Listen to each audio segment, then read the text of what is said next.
The winter of 1874 came down hard on the territory, meaner than a rattlesnake, with its tail caught under a rock. Out in the barren stretch of land between Fort Collins and the Colorado Mountains, where the wind howled like a banshee and the snow fell thick as molasses, there lived a cowboy named Ezekiel Morrison. Folks who knew him said he was quieter than a church mouse on Sunday, but had a heart bigger than the whole dang territory. Zeke had been working the same patch of land for nigh on 7 years, ever since he'd mustered out of the cavalry after the war. His spread wasn't much to look at, just a one-room cabin made of rough-hewn logs, a lean-to for his horse copper, and enough grazing land to keep a small herd of cattle fed during the good seasons. The cabin sat lonely as a grave marker on the endless prairie, with nothing but sagebrush and tumbleweeds for company most days. The cowboy had earned his keep the hard way, driving cattle from ranch to ranch, hiring himself out during roundup season, and doing whatever honest work came his way. His hands were rough as tree bark from years of rope work, and his face was weathered like old leather from too many days under the merciless western sun. He wore the same faded blue shirt and leather vest every day, patched in more places than a quilt, and his boots had more miles on them than a cavalry horse. What made Zeke different from most men in those parts wasn't his skill with a rope or his way with horses, though he was plenty good at both. It was the way he looked at folks, like every person he met was worth something, whether they were the richest rancher in the county or the poorest drifter looking for work. His mama had raised him right before the fever took her, teaching him that a man's character wasn't measured by what he owned, but by what he was willing to give away. That particular winter had been brutal from the start. The first snow came in October, earlier than anyone could remember, and it kept coming. By December, the drifts were piled higher than a man's head in some places, and the temperature dropped so low that water froze solid in the well buckets before you could haul them up. Zeke's small herd had dwindled to just 6 head, the rest lost to the cold, or sold off cheap just to keep food on his table. Most evenings, Zeke would sit by his little wood stove nursing a cup of coffee that was more chicory than beans, and reading from his worn copy of the good book. He had only 2 blankets to his name, a thick wool one his grandmother had made him before he went off to war, and a thinner cotton one he'd picked up in a trade with a traveling merchant. The wool blanket was his prized possession, keeping him warm through the coldest nights when the wind would whistle through every crack in the cabin walls. On the evening that would change everything, Zeke was tending to copper in the lean-to when he heard something that made him stop dead in his tracks. It was a sound that didn't belong in the wilderness, the faint cry of a human voice carried on the wind. He stepped outside, straining his ears against the howling gale, and heard it again. Someone was out there in the storm, and they were in trouble. Without hesitation, Zeke grabbed his lantern and stepped into the blizzard. The snow was coming down sideways, driven by a wind that cut through his coat like a knife.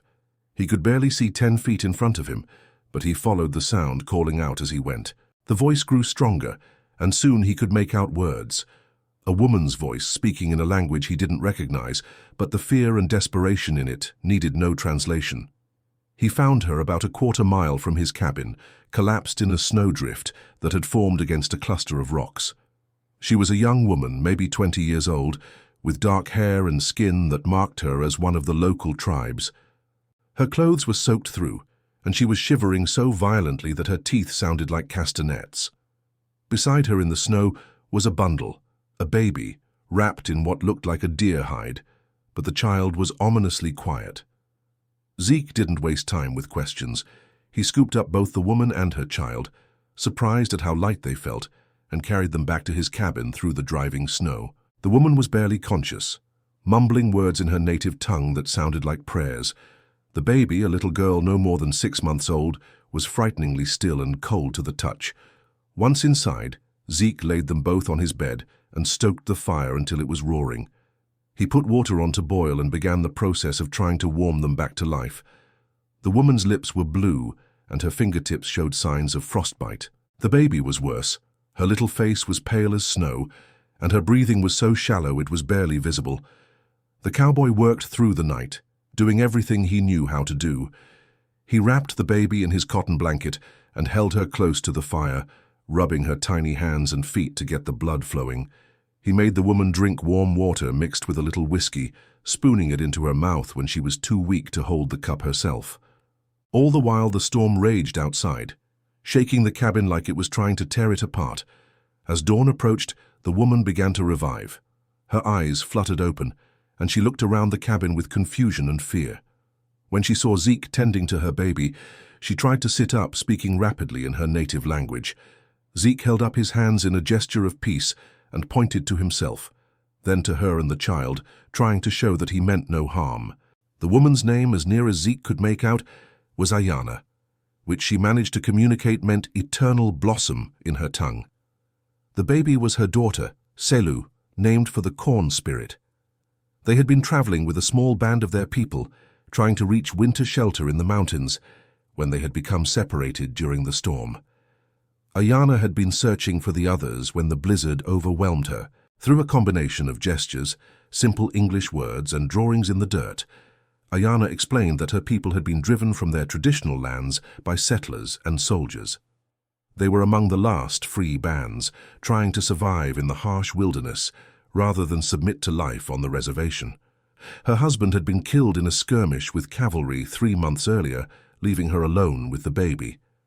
As the morning wore on, it became clear that while Ayana would recover, little Selu was still in grave danger. The baby remained listless and cold, barely responding to touch. Zeke knew that without proper warmth, the child wouldn't survive another night. He looked at his 2 blankets, the thin cotton one that was already wrapped around the baby, and his precious wool blanket, the one that had kept him alive through countless cold nights. The decision, when it came, wasn't really a decision at all. Zeke took his grandmother's wool blanket, the warmest thing he owned, and wrapped it around both mother and child. Ayana's eyes widened as she understood what he was doing, giving up his own protection against the cold to save strangers. She shook her head and tried to push the blanket away, but Zeke was firm. He pointed to the baby, then to the blanket, then to his heart, making it clear that this was what needed to be done. That night, as Ayana and Selu slept warm and safe in the wool blanket, Zeke sat by the fire in just his clothes, feeding wood to the flames and shivering in the cold. The storm had finally broken, and through the gaps in the clouds, stars were visible for the first time in days. The cowboy didn't sleep much, partly from the cold and partly from watching over his guests, but he felt a warmth inside that had nothing to do with the fire. The next morning brought clear skies and bitter cold. Ayana was much stronger, and little Selu had begun to cry, a beautiful sound that meant she was alive and fighting. As the sun climbed higher, painting the snow-covered landscape in shades of gold and pink, they could see smoke rising from several points on the horizon. Ayana pointed excitedly. Her people had survived the storm and were making camp in the distance. Before leaving, Ayana tried once more to return the wool blanket, but Zeke shook his head firmly. He pointed to the baby, then made a gesture toward the distant smoke, indicating that they would need the warmth for their journey. The young mother's eyes filled with tears as she understood the full extent of his sacrifice. In her own language, she spoke what sounded like a blessing, placing her hand over her heart and then reaching out to touch his. As Zeke watched Ayana and baby Selu disappear across the snowy prairie, heading toward the smoke of her people's fires, he felt something he hadn't experienced in years, a deep sense of purpose and connection. He had given away his most precious possession to save the life of a child, and somehow, despite being colder and more alone than ever, he felt richer than he had in his entire life. The cowboy returned to his cabin, stoked the fire and settled in to face whatever the winter might bring, never imagining that his act of kindness had set in motion events that would change not just his life, but the lives of hundreds of others. The days that followed were among the hardest Zeke had ever endured. Without his wool blanket, sleep came in fitful snatches by the dying fire, and he woke each morning stiff with cold and exhaustion. His small supply of firewood dwindled quickly as he tried to keep the cabin warm enough to survive. By the end of the week, he was burning furniture, first his extra chair, then part of his table, anything that would feed the flames and give him another few hours of warmth. The cold wasn't the only hardship. His remaining cattle, weakened by the harsh winter, began to sicken and die. Without them, he had no source of income, no way to buy supplies when spring came. Zeke found himself facing the very real possibility that he might not survive until the thaw. Yet every time doubt crept into his mind, he thought of little Selu's face, pale and still in his arms, and he knew he had made the right choice. What Zeke didn't know was that his act of mercy had become legend among Ayana's people. The story spread from fire to fire, told and retold until every member of the scattered tribes had heard about the white cowboy who gave his only warm blanket to save a native child's life. In a time when relations between the peoples were strained to the breaking point, when trust was as rare as gold in the streams, Zeke's sacrifice stood as a beacon of what humanity could be. Among those who heard the tale was Chief Standing Bear, an elder whose wisdom was respected across many tribes. He had lived through decades of broken treaties and bloody conflicts, had seen his people driven from their ancestral lands time and again. But in Zeke's story, he saw something different. A bridge between worlds, a man whose heart recognized no boundaries of race or creed. Standing Bear called a great council, something that hadn't happened in years. Representatives from tribes across the territory made the dangerous winter journey to gather in a hidden valley where their ancestors had once held sacred ceremonies. Around the council fire, as the wind howled through the canyon walls, they spoke of many things, of survival of their children's future, of the encroaching white settlements that threatened their way of life. But it was Ayana's testimony that changed everything. She stood before the assembled chiefs and warriors, little Selu bundled in Zeke's wool blanket, and told her story. She spoke of the cowboy's gentle hands as he warmed her child back to life, of his refusal to take back the blanket even when it meant his own suffering. She told them how he had looked at her not with the fear or hatred she had seen in so many white faces, but with the same compassion he might have shown his own kin. "This man," she said, her voice carrying across the silent gathering, "this man saw only a child who needed help. He did not see the color of our skin or hear the difference in our words. He saw a baby who was dying, and he gave everything he had to save her. If there can be such a heart among the whites, then perhaps there is hope for all our peoples." The council debated through the night. Some argued that one good man could not undo years of betrayal and bloodshed. Others insisted that Zeke's actions proved that not all whites were enemies, that there might be a path forward that didn't lead to endless war. By dawn, they had reached a decision that would have seemed impossible just days before. Meanwhile, word of Zeke's deed had spread beyond the tribal councils. A traveling preacher named Josiah Whitman had heard the story from a half-breed trader and carried it with him as he made his rounds to the scattered settlements. In saloons and churches, around dinner tables and campfires, the tale of the cowboy who gave his blanket to save an Indian baby began to take on a life of its own. The reaction among the white settlers was mixed. Some dismissed it as foolishness, saying Zeke was a fool to risk his life for savages. But others, particularly those who had struggled to survive in the harsh frontier themselves, understood the profound courage it took to make such a sacrifice. They saw in Zeke's actions a reminder of the values they had brought west with them: charity, compassion, and the belief that every life had worth.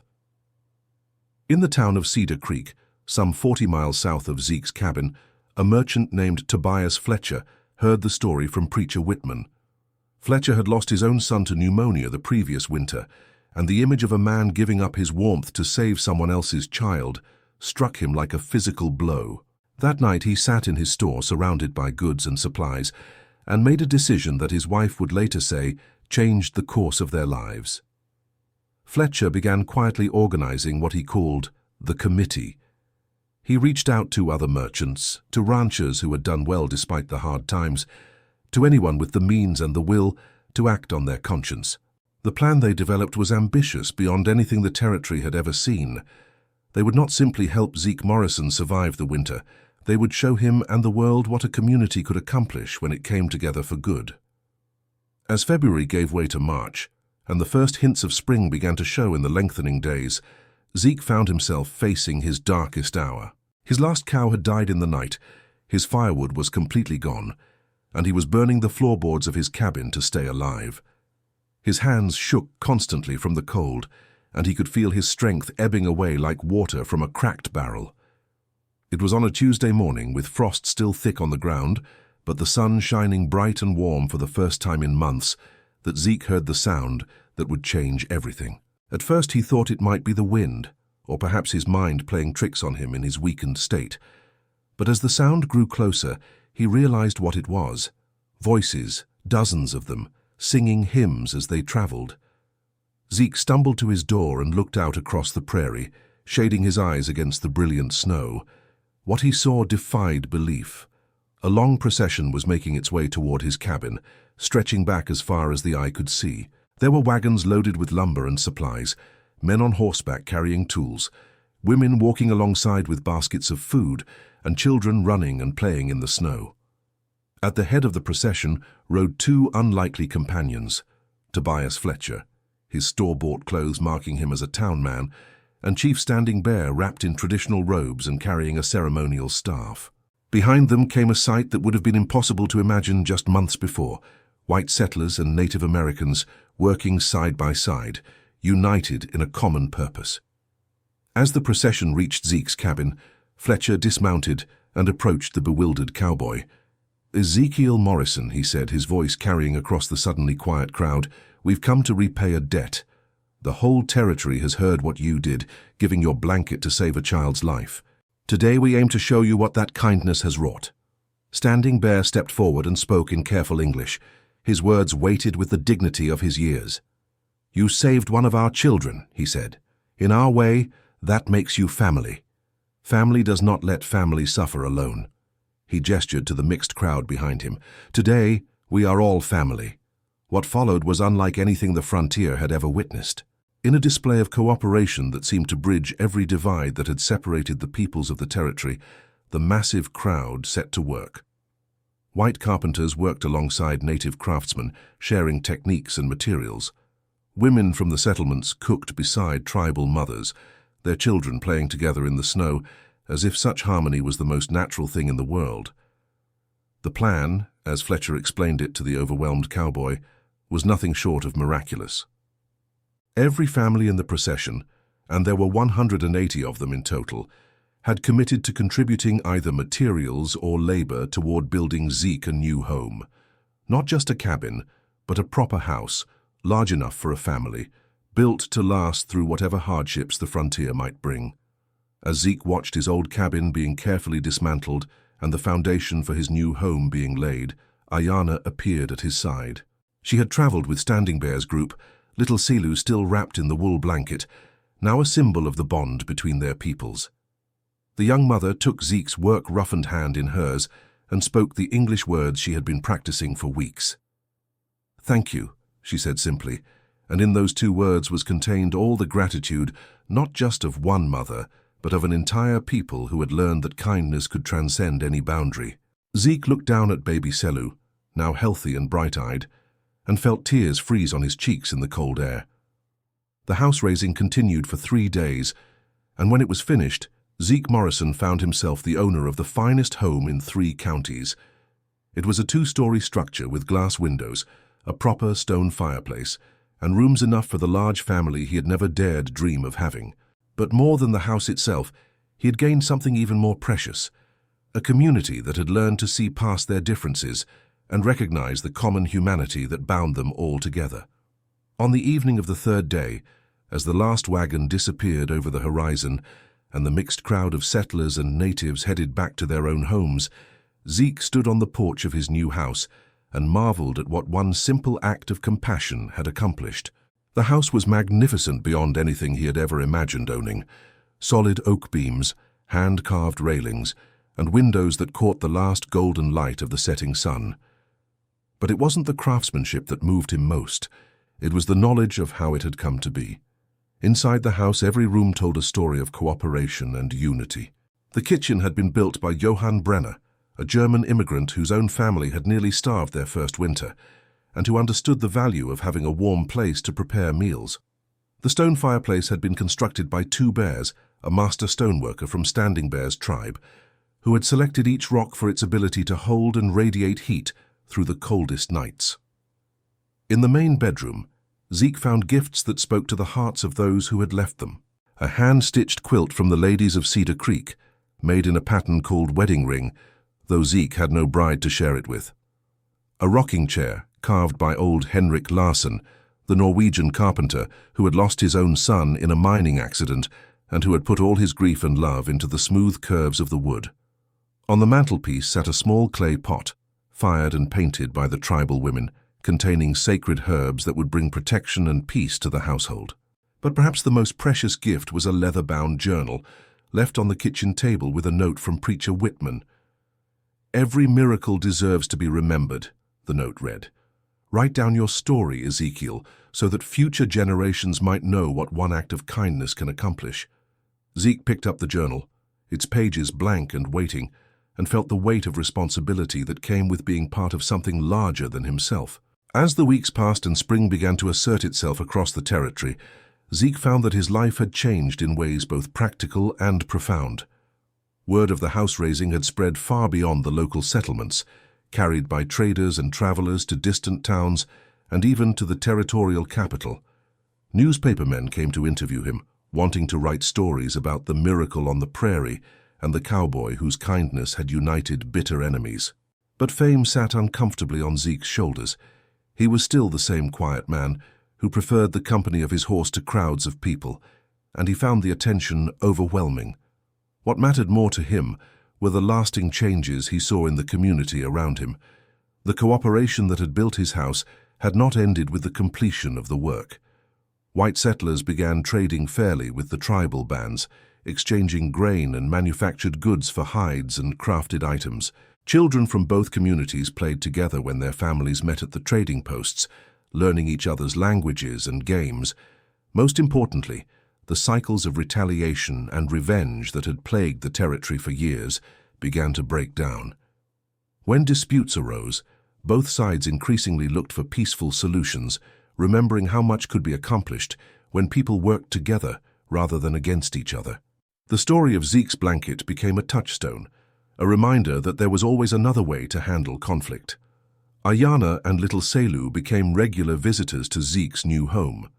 The young mother had proven to have a gift for languages, and she served as a translator when settlers and tribal members needed to negotiate agreements or resolve misunderstandings. Selu, now a toddling child with bright eyes and an infectious laugh, had become something of a mascot for the new peace, equally comfortable in the cabins of white farmers and the teepees of her own people. On one particular afternoon in late spring, as Zeke sat on his porch watching Selu chase butterflies in the wildflowers that had begun to bloom around his house, Ayana approached with news that would test the strength of the bonds that had been forged. A company of cavalry soldiers was approaching from Fort Collins, led by a colonel who had not been part of the peace process and who viewed the cooperation between whites and natives with deep suspicion. Colonel Marcus Hartwell was a career military man who had built his reputation fighting in the Indian Wars, and he saw the harmony in Zeke's territory as a dangerous precedent that might spread to other regions. His orders were to investigate reports of illegal fraternization and to restore proper boundaries between the races. As his soldiers made camp near Cedar Creek, it became clear that everything the community had built was in jeopardy. The colonel's first act was to issue a proclamation forbidding trade between whites and Indians, declaring that all such interactions had to be approved by military authorities. His second was to demand that Zeke appear before him to explain his role in what Hartwell called the corruption of proper relations between civilized people and savages. When Zeke rode into Cedar Creek for the meeting, he found the entire town in turmoil.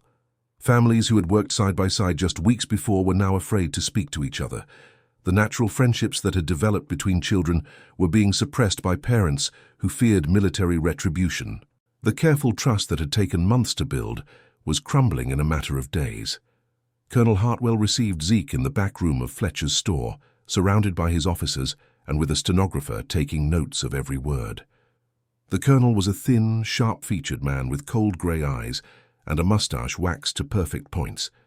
He looked at Zeke with barely concealed contempt, seeing before him everything he despised about frontier life: the casual disregard for military authority, the dangerous tendency to treat all people as equals, regardless of race or station. "Mr. Morrison," Hartwell began, his voice clipped and formal, "you stand accused of undermining the security of this territory by encouraging unlawful assembly and promoting dangerous ideas about relations between whites and hostiles. Do you understand the serious nature of these charges?" Zeke looked around the room at the assembled officers, then back at the colonel. "I understand that you think I've done something wrong," he said quietly, "but all I did was help a child who was dying in the cold. Everything else that happened came from that, people deciding they wanted to help each other instead of fight." "What you did," Hartwell replied sharply, "was create a situation that threatens the established order. These savages are not our equals, Mr. Morrison. They are wards of the government, to be controlled and contained for the safety of civilized people. Your actions have given them ideas above their station." Before Zeke could respond, the door to the room opened and Chief Standing Bear entered, accompanied by Tobias Fletcher and several other prominent citizens of Cedar Creek. The old chief moved with dignity despite his age, and when he spoke, his words carried the weight of authority. "Colonel," Standing Bear said in his careful English, "I have come to speak for my people and for this man who saved one of our children. You say we are not equals, but I have lived many winters and seen many things. I have seen white men act with cruelty and kindness, just as I have seen among my own people. This man, Ezekiel Morrison, showed us that the color of a person's skin matters less than the size of their heart." Hartwell's face flushed with anger. "You forget yourself, old man. You have no authority here, no right to speak as if you were the equal of civilized people. Return to your people and tell them that the old ways are returning. There will be no more of this mixing of races, no more trading without proper permits, and no more assemblies without military approval." It was then that Tobias Fletcher stepped forward, holding a rolled paper that bore several official seals. "Colonel Hartwell," he said with quiet satisfaction, "I'm afraid you're the one who has forgotten something. 3 days ago, a delegation from our community traveled to the territorial capital. We met with Governor Crawford and presented him with a full report of what has been accomplished here. The end of raiding, the establishment of peaceful trade, the cooperation between peoples who had been enemies for decades." Fletcher unrolled the paper and began to read. "By order of Governor Samuel Crawford, the territory between Cedar Creek and the Colorado Mountains is hereby designated as a special peace district under the protection of territorial law rather than military jurisdiction. All residents of said district, regardless of race or tribal affiliation, are to be considered full citizens with all attendant rights and protections." The room fell silent as the implications of the governor's order sank in. Colonel Hartwell's face went through several shades of red before settling on a dangerous purple. "This is outrageous," he sputtered. "The military has jurisdiction over Indian affairs. The governor cannot simply—" "The governor can and has," Fletcher interrupted smoothly. "Furthermore, he has appointed Mr. Morrison here as the district's first peace commissioner, with authority to mediate disputes and ensure that the cooperation between our communities continues to flourish." Zeke stared at Fletcher in shock. He had known nothing of the delegation or the governor's decision, and the idea of being any kind of official filled him with dread. But as he looked around the room at the faces of people who had become his friends and neighbors, he understood that sometimes a man had to step up and accept responsibilities he never wanted. The months that followed were not easy. Colonel Hartwell remained in the area, constantly looking for opportunities to undermine the peace district and prove that cooperation between whites and natives was doomed to failure. There were incidents, misunderstandings that could have escalated into violence, disputes over grazing rights and water access, young hotheads on both sides who preferred the old ways of settling arguments with bullets rather than words. But each time trouble arose, the community found ways to address it peacefully. Zeke discovered that his reputation as the man who had given away his blanket gave him a moral authority that transcended race and politics. When people disagreed, they trusted him to find fair solutions. When emotions ran high, his quiet presence often cooled tempers and opened minds to compromise. The house that had been built as a reward for one act of kindness became a center of diplomacy and cooperation. In its spacious main room, Zeke hosted meetings between tribal leaders and town councils, helping them work out agreements on everything from trade regulations to marriage customs when young people from different communities fell in love across racial lines. As the years passed, the Special Peace District became a model for other territories struggling with similar conflicts. Delegations came from as far away as Montana and New Mexico to study how bitter enemies had learned to live and work together. The story of Zeke's blanket was told and retold, taking on the power of legend, but the man himself remained humble and focused on the daily work of building bridges between hearts and minds. Little Selou grew into a bright, curious child who moved effortlessly between both worlds, speaking English and her native tongue with equal fluency. She became a symbol of what was possible when people chose cooperation over conflict, love over fear. And always, wrapped around her shoulders during cold weather, was the wool blanket that had started it all, now carefully mended and reinforced, but still as warm and protective as the day Zeke had given it away to save her life. On quiet evenings, when the day's work was done and the house was peaceful, Zeke would sit in Henrik Larsson's rocking chair and write in the journal Preacher Whitman had given him. He recorded not just the dramatic events and important meetings, but the small moments that truly showed how much the territory had changed. Children of different races playing together without thought of their differences, former enemies sharing meals and stories, families helping each other through hard times regardless of the color of their skin, and always he returned to the same theme, that the greatest treasures in life were not the things a person could hold, but the love they could give away. The lonely cowboy who had once owned nothing but a horse, a cabin, and 2 blankets had discovered that generosity multiplied rather than diminished wealth. In giving away his most precious possession to save a child's life, he had gained a house, a community, and a purpose that filled his days with meaning. As he aged, and his hair turned white as the snow that had brought Ayanna and Selou to his door, Ezekiel Morrison became known throughout the West as the Peace Commissioner, the man who had shown that enemies could become family, that strangers could become neighbors, and that one act of kindness could change the world. The mansion, built by 180 families, stood as a monument not to his generosity, but to the power of human goodness to overcome fear, prejudice, and hatred. And in the end, that was the true miracle, not the house itself, but what it represented. Proof that in a world often torn by conflict and division, there remained people willing to choose love over fear, compassion over convenience, and hope over despair. The blanket was long gone, worn thin by years of faithful service, but its legacy lived on in every act of kindness performed by those who remembered the story of the cowboy who gave away everything he had to save a stranger's child, and in doing so, saved them all.